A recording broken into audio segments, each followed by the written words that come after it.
بسم اللہ الرحمن الرحیم۔ دینی تعلیم کا رسالہ نمبر 2، صفحہ نمبر 70۔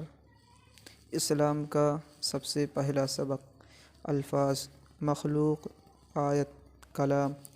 اب تک جو کچھ آپ نے پڑھا ہے اس سے یہ بات سمجھ میں آئی کہ اسلام کی تعلیم یہ ہے کہ سب سے پہلے یہ سوچو کہ اس تمام مخلوق کو کس نے پیدا کیا۔ زمین، آسمان، چاند، سورج، اونچے اونچے پہاڑ، موجیں مارتے ہوئے دریا، ہرے بھرے جنگل کس نے پیدا کیے؟ خود اپنے اوپر غور کرو، تم کیسے پیدا ہوئے؟ تمہارے اندر سوچنے سمجھنے کی، لکھنے پڑھنے کی، نئی نئی باتیں بنانے کی، نئی نئی باتیں نکالنے کی طاقت کہاں سے آئی؟ ہمارے حضرت صلی اللہ علیہ وسلم پر جو آیتیں سب سے پہلے اتریں ان میں یہی بتایا گیا ہے کہ یہ مانو کہ اللہ ہے، اس تمام مخلوق کا پیدا کرنے والا اللہ ہے، انسان کو پیدا کرنے والا اللہ ہے، انسان میں جو کچھ طاقتیں ہیں ان کو بخشنے والا اللہ ہے۔ اللہ کے حکم مانو، جو کچھ اس نے بتایا ہے اس کو سمجھو، اس کو یاد کرو، اس کو پڑھو، جس طرح تم قلم سے اپنے دل کی بات کاغذ پر لکھ دیتے ہو۔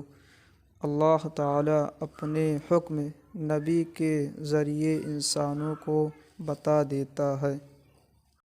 دیکھو، لکھنے والا اور قلم ایک نہیں ہوتا، ان دونوں میں بہت بڑا فرق ہے۔ قلم اور کاغذ ایک نہیں ہوتا، ان دونوں میں بہت بڑا فرق ہوتا ہے۔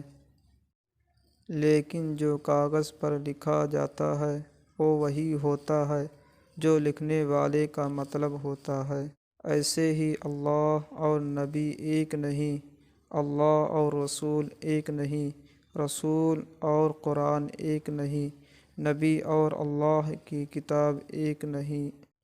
ان سب میں بہت بڑا فرق ہے، لیکن لکھا ہوا وہی ہے جو اللہ نے چاہا، قرآن وہی ہے جو اللہ نے اتارا، قرآن اللہ کا کلام ہے۔ اب تم سمجھ گئے اسلام کا پہلا سبق کیا ہے۔ اسلام کا پہلا سبق یہ ہے کہ اللہ کو مانو، اللہ کے رسول کو مانو، اللہ کی کتاب کو مانو۔ سوالات: ایک انسان کو سب سے پہلے کیا سوچنا چاہیے؟ زمین، آسمان، چاند، سورج، دریا اور پہاڑوں کو دیکھ کر تم کیا سمجھتے ہو؟ اپنے اوپر اور خدا کی مخلوق پر کیوں غور کرنا چاہیے اور کیا نتیجہ نکالنا چاہیے؟